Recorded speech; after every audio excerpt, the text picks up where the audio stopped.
Windy City snowstorm. It started like any other February day in Chicago. Cold, windy, and full of people pretending it wasn't that bad. The weatherman had been yammering about a historic winter storm, but no one paid attention. This was Chicago.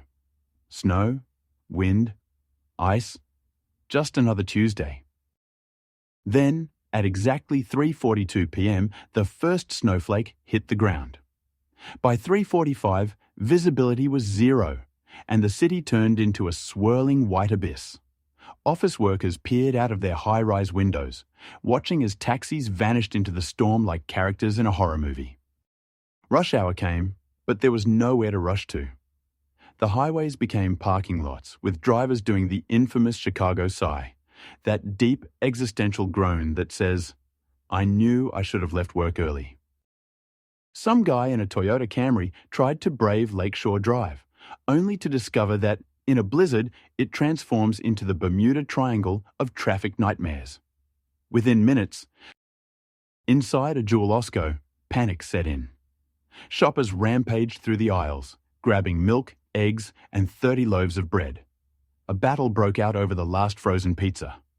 Someone in a Blackhawks beanie screamed, "I need my Tombstone pepperoni pizza," as security tried to separate him from an angry mother of three. By the checkout lines, the chaos reached a new level. The card readers froze, the self-checkouts rebelled, and cashiers just gave up. As night fell, the storm reached its peak. Snowdrifts buried parked cars, transforming them into abstract ice sculptures of despair. Some poor soul realized he had parked on the wrong side of the street during a snow emergency. His car was now legally a glacier. In the neighborhoods, Chicagoans turned to their most primal instinct, saving their dibs. Lawn chairs, buckets, an old vacuum cleaner, anything to mark a shoveled-out parking spot. Someone in Lincoln Park put out a literal throne, daring anyone to challenge their authority. By 11 p.m., the city had accepted its fate. The Chicago River had turned into an ice road. The Bean was completely buried.